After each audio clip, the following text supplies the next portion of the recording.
Sometimes a single photograph can hold more than a memory. It can hold a silence, a presence that refuses to fade. In the winter of 1932, a family gathered around their Christmas tree in Lancaster, Pennsylvania. A simple moment, laughter, warmth, and the fragile hope of the Depression years.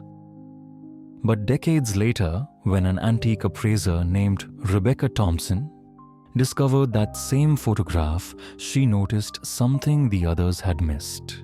A little girl, 7 years old, smiling wider than anyone else. Too wide, too knowing. As if she understood something the rest of the family could not yet see. Rebecca thought it was just a trick of the light. But the more she looked, the less human that smile began to feel. And by the time she learned who the girl really was, the house on Elm Street had already started remembering her too. So, tonight, settle in. Listen closely. Because some stories don't end, they wait. Rebecca Thompson had walked through countless estate sales across Pennsylvania, creaking farmhouses, stately manors, even the occasional crumbling mansion, left to dust and memory. But when she stepped through the oak doors of the Victorian home on Elm Street, in the quiet heart of Lancaster, she felt it immediately.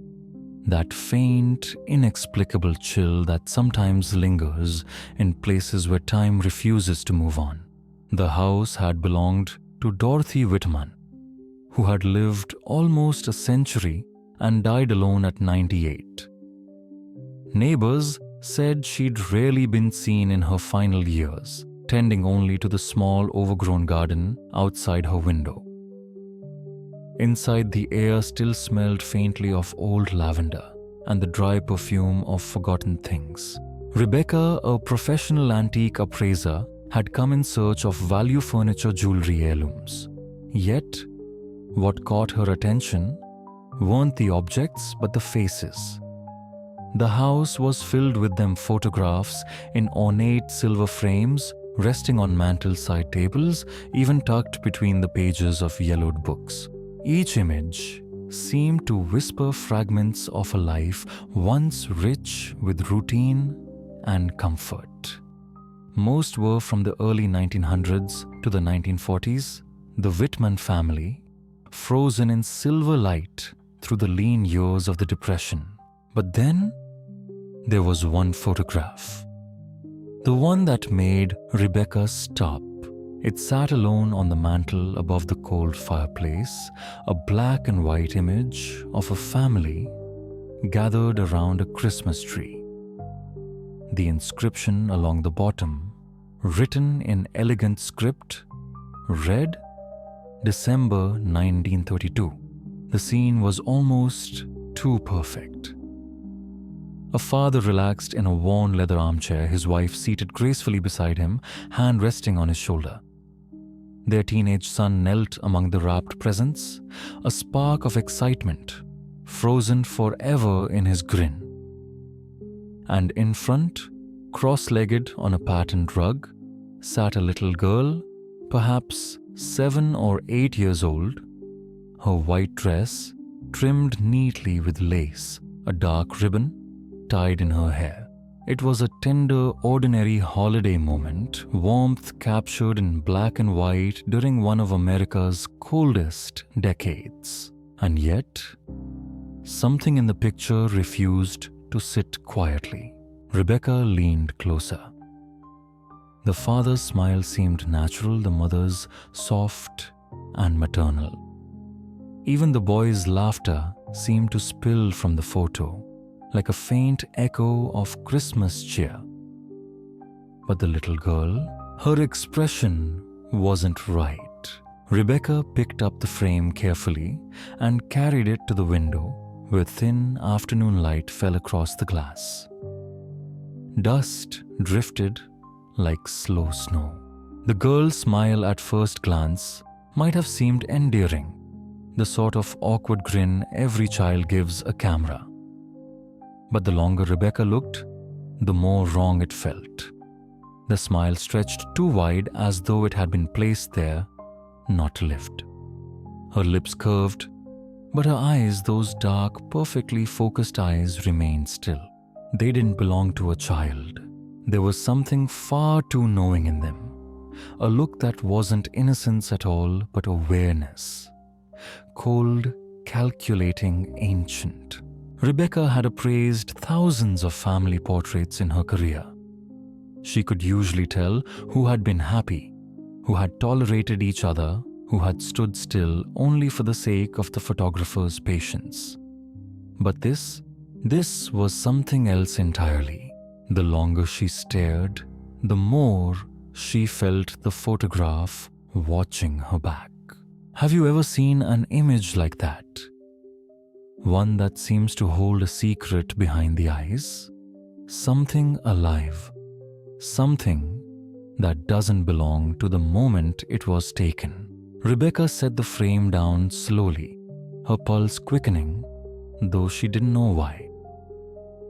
The house around her was silent, but that smile, that impossible smile, seemed to fill the room, and deep down, she knew.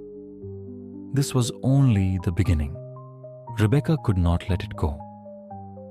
Even as she moved through the rest of the house past the dining room, where lace curtains still hung, yellowed with age, past a grandfather clock that had long stopped keeping time, her thoughts kept returning to that little girl.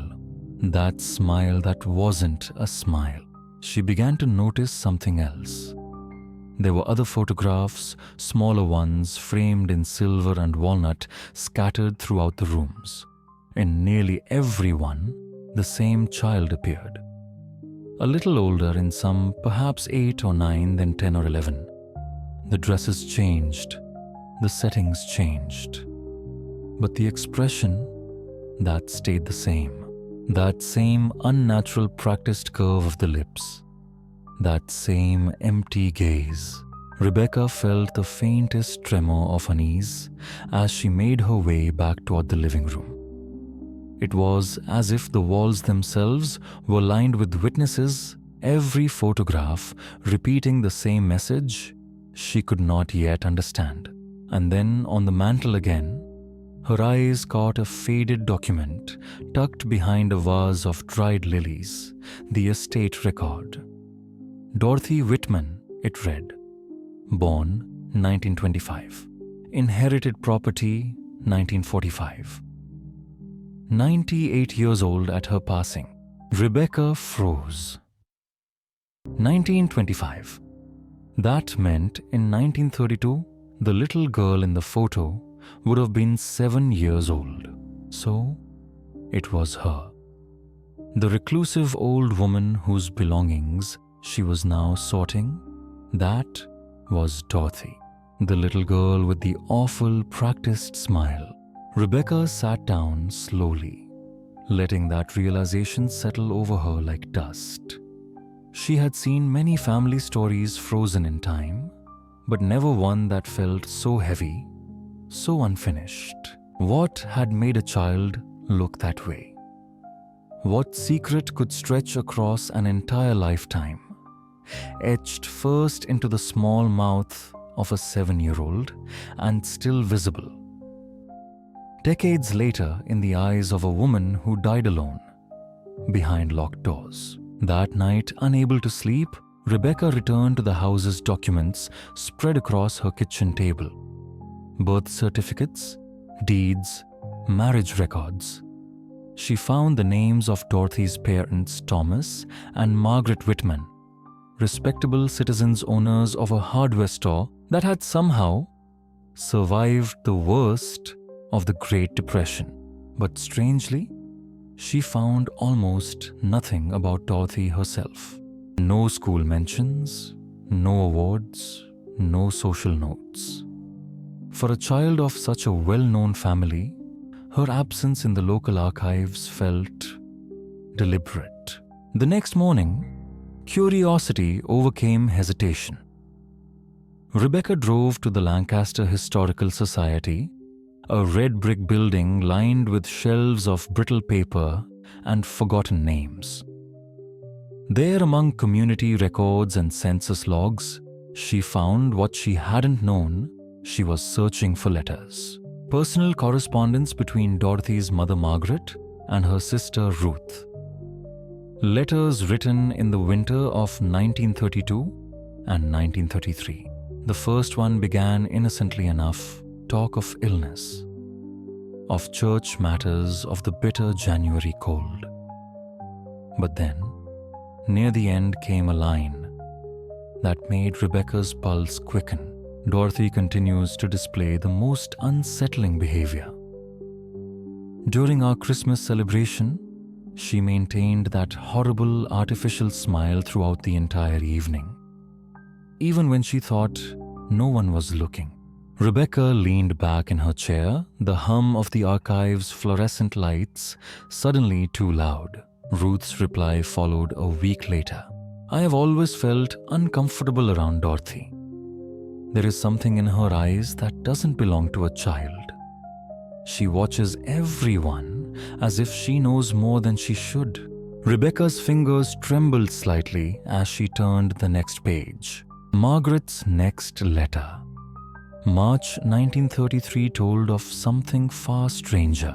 Dorothy has begun making what she calls predictions. Last week she said that Mrs. Henderson from church would fall down her stairs. 3 days later it happened exactly as she described. When I asked her how she knew, she only smiled and said she sees things differently than other people. Rebecca sat in silence for a long while. The clock in the archive ticked softly once, twice, before she exhaled. Could it be true? Could a 7-year-old girl have somehow predicted such things, or was this the early language of a mind? The 1930s simply couldn't understand. Each new letter darkened the story further. More accidents, more predictions. Each written in that same careful cursive, each shadowed by that single terrible phrase, that smile. By the final letter, dated November 1933, Margaret wrote in a hand that trembled visibly even through the faded ink. We have consulted Dr. Morrison. He believes Dorothy may require care beyond what we can provide at home. I no longer recognize my daughter. Rebecca closed the folder gently, staring out the tall window toward the snow-swept parking lot beyond. It was strange how one photograph could open such a door, and how once opened it could not be closed again. The letters haunted Rebecca for days. She tried to focus on her appraisal work on the inventory list and valuation forms that normally filled her mornings, but her thoughts kept circling back to the Whitman girl, to that Christmas photograph, to that smile. Each line in Margaret Whitman's handwriting seemed to whisper from another time, a mother's quiet fear that something was terribly wrong within her own home. Rebecca knew she had reached the limits of family correspondence. The next step was to find out what became of the doctor mentioned in those final letters, Dr. Andrew Morrison. A local physician, perhaps. Her search led her back to Lancaster General Hospital, where the hospital archivist, a kind man with half-moon glasses and coffee-stained fingers, pulled out a small labeled box from storage.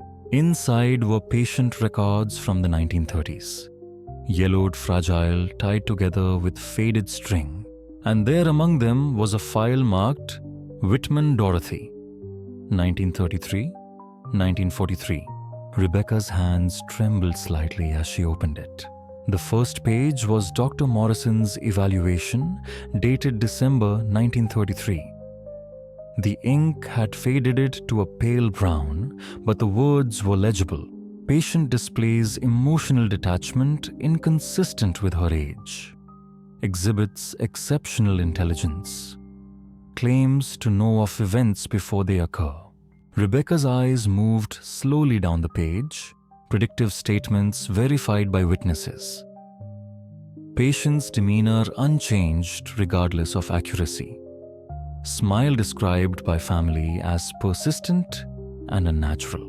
That word again, smile. She turned the next page.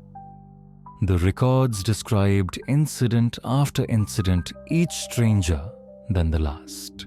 Dorothy had allegedly told her teacher that a classmate would break his arm during recess, and it had happened that same afternoon. She had warned her mother of a kitchen fire before it began. She had spoken of a train derailment in another county days before it occurred. Each time she was calm. Each time that smile remained. There were teacher's notes, 2 clipped carefully to the back of the file, one written by Miss Eleanor Hayes, her 3rd grade instructor. Dorothy is bright, articulate, and respectful, but her remarks about future events cause great distress among classmates. When these predictions prove true, she does not react. She simply smiles. Rebecca sat back, her pulse heavy in her throat. How many times had this child spoken of things before they happened? And what must it have felt like to know to see and to be met only with fear? She turned to the final entry in the file. Dr. Morrison's summary report from late 1935. Patient's predictive incidents decreasing in frequency. Smile and emotional detachment remain constant. Parents resist institutional recommendation. A brief note at the bottom, almost as an afterthought, read, "Prognosis uncertain. Recommend continued observation. Possible anomaly in perceptual processing." Rebecca let out a slow breath. Perceptual processing. The language of medicine trying to contain something far older and more mysterious.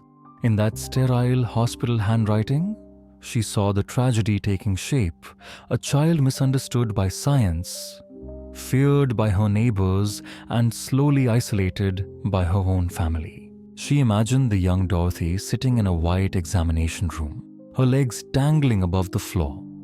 That fixed smile stretched across her face as adults spoke softly about her, never to her. What did she see? Rebecca wondered behind that glassy calm. Was it madness? Or simply a different kind of truth? One that no one else could bear to witness. That night, Rebecca returned to her hotel room with the file still open beside her. Outside, the October wind rattled the window. The lamplight trembled.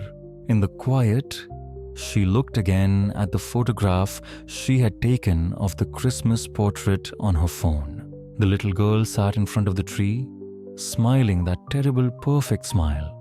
And suddenly, Rebecca couldn't help but imagine that in that very moment, 7-year-old Dorothy might already have seen all of it. Her own isolation, her years in an institution, even the stranger who would one day stand in her parlor 70 years later, rediscovering her story. If that was true, then perhaps somewhere in that photograph, the child was smiling, not at her family, not at the camera, but at her. The next morning, Rebecca drove east along a narrow county road toward the place the Fitman farm had once stood. Most of the land was gone now, swallowed by a new housing development, half built its streets, named after trees that no longer grew there. But one small house remained crouched behind a line of overgrown lilac bushes, its paint blistered by decades of sun. It was there that she met Mrs. Helen Crawford. 94 years old, alert and soft-spoken Helen had lived in that same house since 1931.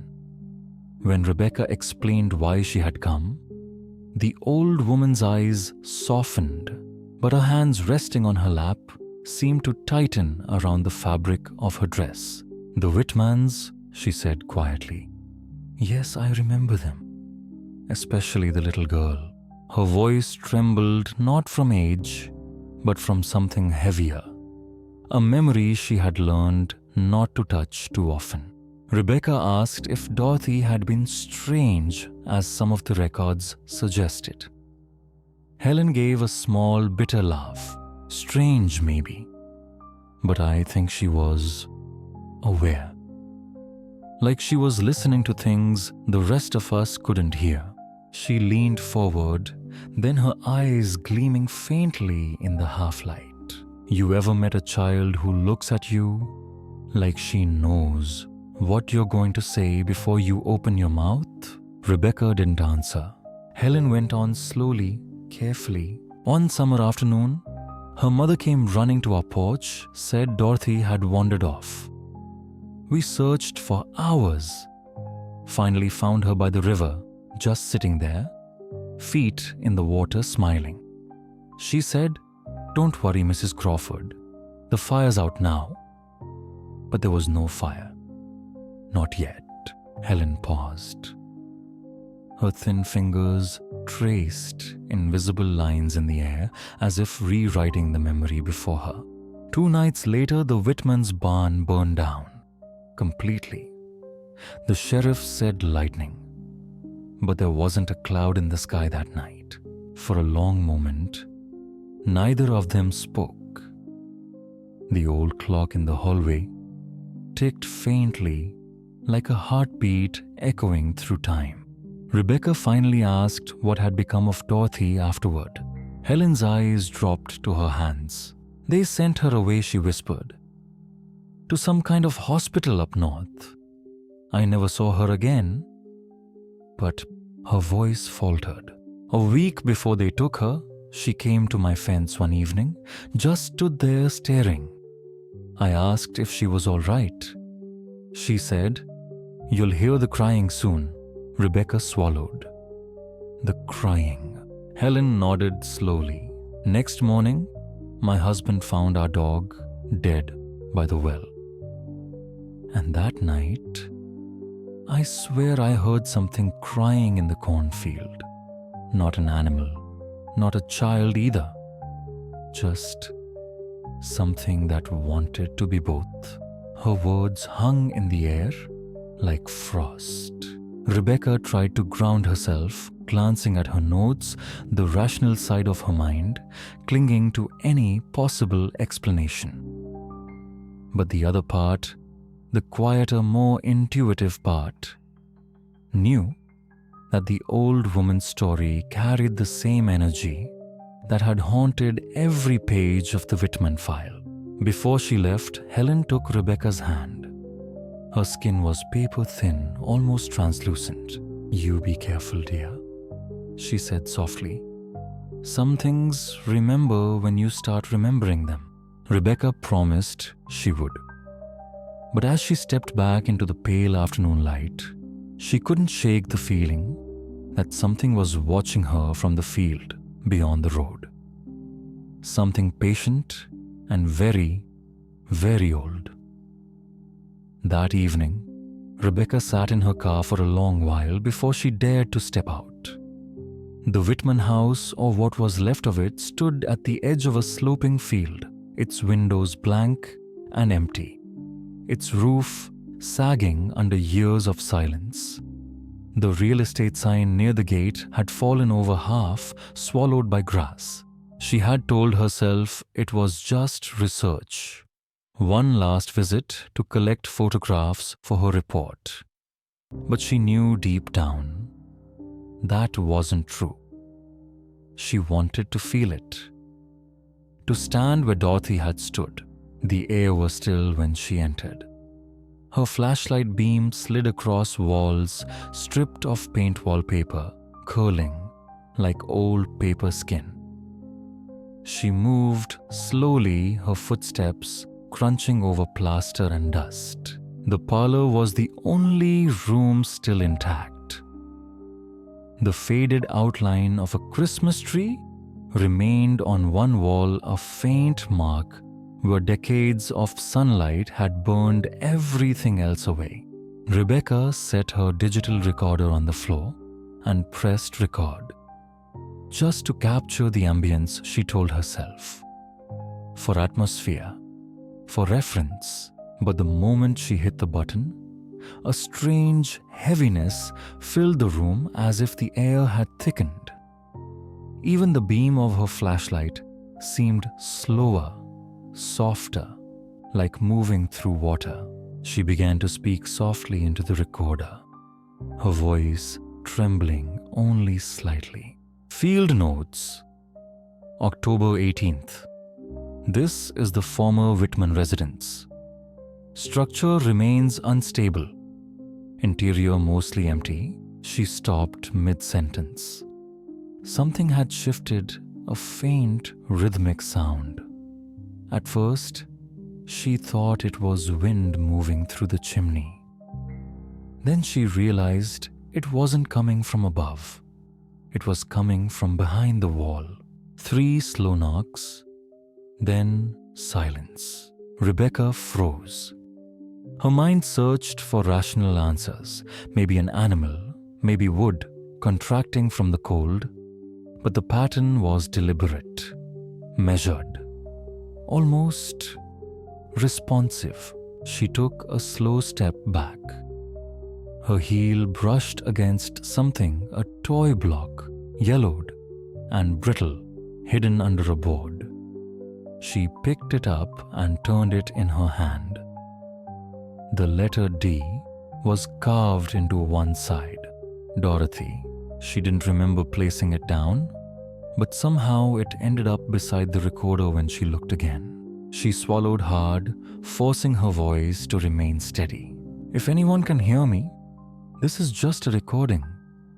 I mean, no harm. The flashlight flickered, and in that brief moment of darkness, she heard a sound so faint, she almost convinced herself she imagined it.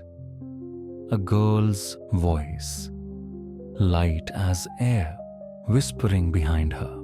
You shouldn't have come back. Rebecca spun around the beam of her light, cutting through dust and shadow, but the room was empty. Her breath came quick, shallow. The recorder still blinked red on the floor, steady and calm, as if nothing unusual had happened. She snatched it up, heart hammering, and stumbled out into the night. The cold air outside hit her lungs like water. She didn't stop until she reached her car. Inside, hands shaking, she replayed the recording. For a long stretch, there was only the sound of her own breathing, the crunch of her shoes, then the faint knocks. And just before she stopped the recording, a child's voice whispered something impossible to mistake. The fire's out now. Rebecca's fingers went numb. The same words Mrs. Crawford had heard nearly 90 years before. She sat there staring through the windshield toward the dark outline of the house, and for the first time, she began to wonder if the Whitman home had ever truly been empty. The next morning, Rebecca barely slept. The recorder sat on her nightstand, still blinking faintly like an unblinking eye. Each time she looked at it, she felt the same cold, quiet certainty that it contained something she wasn't meant to hear alone. By mid-morning, she was sitting in a small office above an old electronics repair shop. Its owner, Alan Pierce, was a retired sound engineer who had worked for decades restoring vintage film reels and wax recordings. He had agreed reluctantly to listen. Rebecca placed the recorder on his desk. Alan adjusted his headphones, muttering softly as he connected the device to his computer. You said this was captured in an abandoned structure. Rebecca nodded. 2 nights ago. No electricity, no interference. He began to play it, back eyes narrowing as the waveform rippled across the screen. At first, the room filled with the soft hiss of silence, the gentle ambient hum of a forgotten space. Then came the creak of floorboards, her voice, the sound of her breath. Alan slowed the playback, looping the moment before the whisper. There, he murmured. Hear that? Rebecca leaned in. The sound was faint, but distinct, not one, but two overlapping patterns of speech. He adjusted a few filters, isolating the lower frequencies. A spectral shape formed on the monitor, uneven and flickering. You've got a secondary voice layer under yours, Alan said. Different register, female, maybe a child. But here's the thing. He zoomed in on the waveform, pointing to the peaks. The vocal resonance doesn't match the acoustics of your room. It's like it was recorded somewhere else. Rebecca frowned. Somewhere else. Different space. Different dimensions of echo. It shouldn't even exist on the same channel. He turned a dial. The voice became clearer and colder.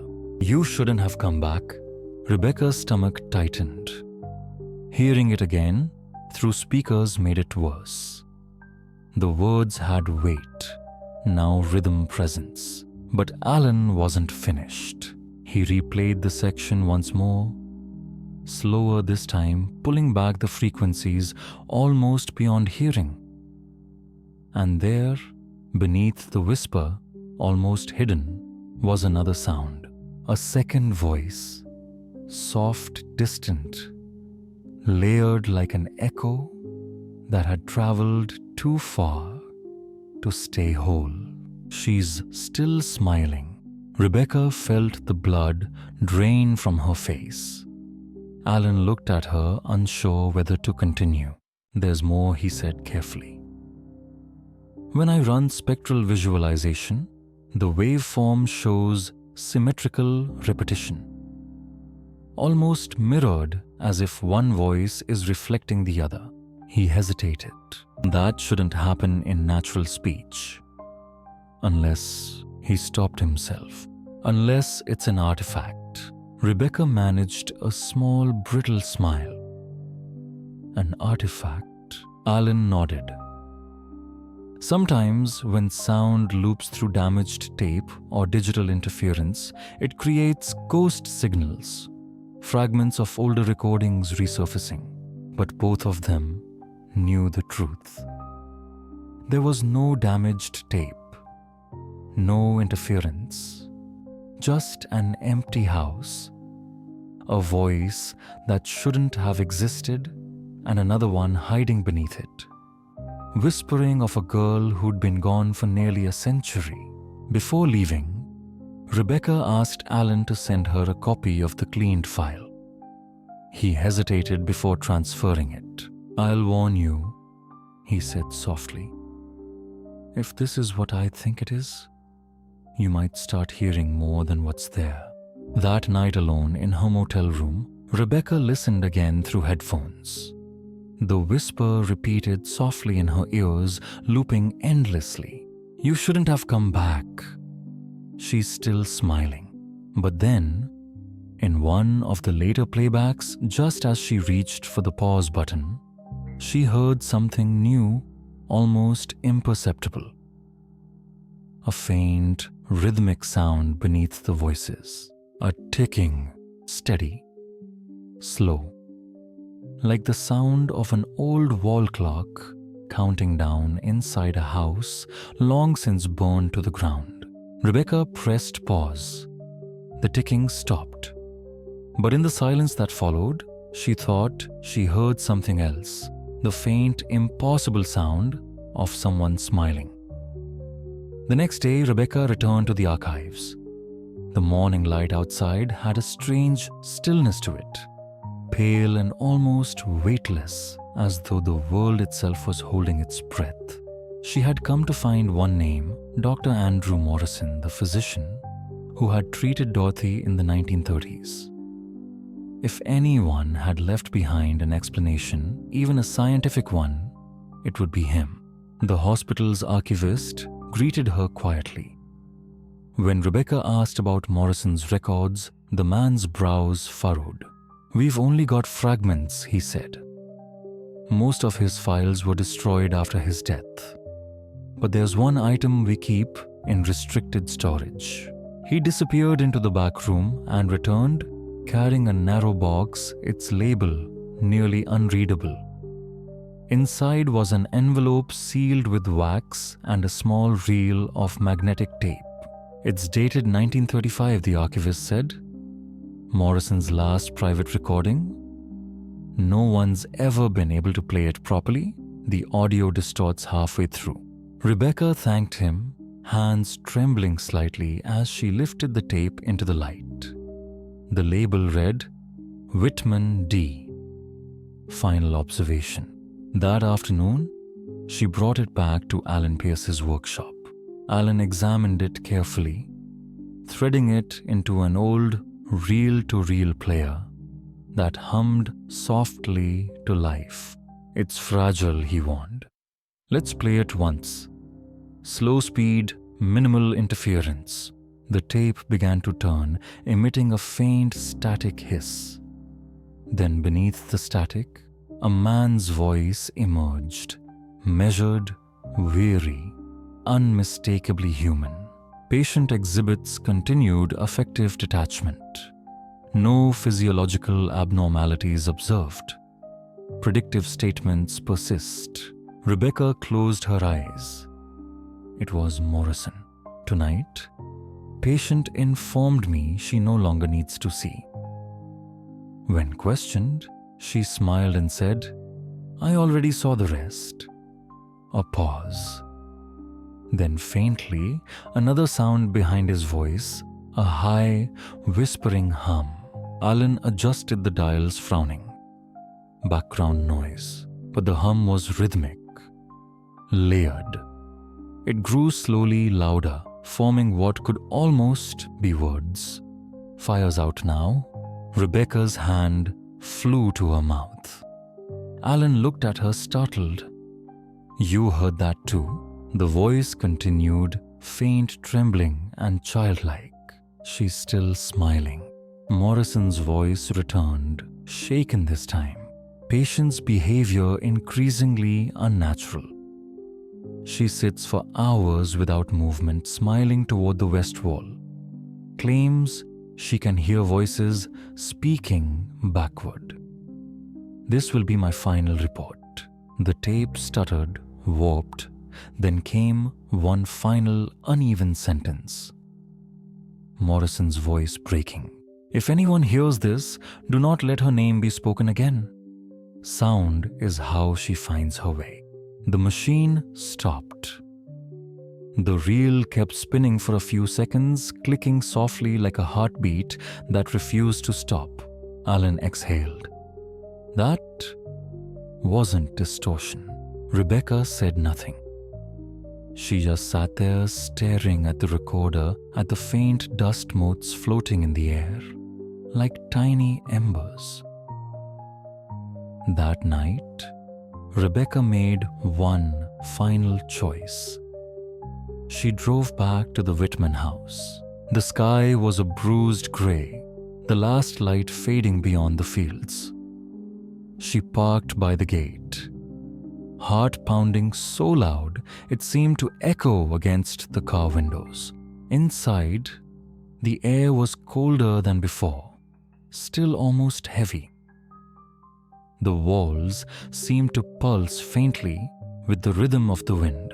Rebecca stood in the parlor again, where the outline of the Christmas tree still faintly scarred the wall. She set the recorder on the floor one last time and whispered, "Dorothy, if you can hear me, I believe you." Nothing moved. Then, the faintest sound of footsteps above her. Light, deliberate, childlike, she slowly lifted her flashlight toward the staircase. The beam wavered, catching on something small at the top step, a porcelain button gleaming like an eye. And then she saw it. A figure, small, still standing in the doorway of the upstairs hall. No features, no color. Only the suggestion of a face. And that smile. Rebecca's breath hitched. She wanted to move, but her body refused. The air around her seemed to vibrate, the low rising hum from the tape now swelling through the empty house. She's still smiling. The sound came from everywhere at once. Then, silence. The flashlight flickered once and went out. Burfan 9, Aftermath. 3 days later, the local authorities found Rebecca's car parked by the old Whitman property. Her belongings were inside camera notebook coat. The digital recorder was recovered from the parlor floor, its battery dead. When police analysts restored power, they found a single audio file 72 minutes long. Most of it was static. But near the end, a voice, faint trembling, whispered, "The fire's out now." And beneath it, overlapping, barely audible, was Rebecca's own voice. She's still smiling. The file ends with the sound of a child laughing once softly before the recording cuts to silence. Epilogue: The photograph. Months later, the Historical Society reopened its exhibit of local family archives. Among the displays was the Whitman family's 1933 Christmas portrait, newly restored, newly framed. Visitors often remarked how clear the image now appeared, how lifelike the expressions were. But if you stood close enough to see the faint reflections in the glass, you might notice that there are now 6 faces smiling back. 5 in the photograph and 1 behind the camera. She's still smiling.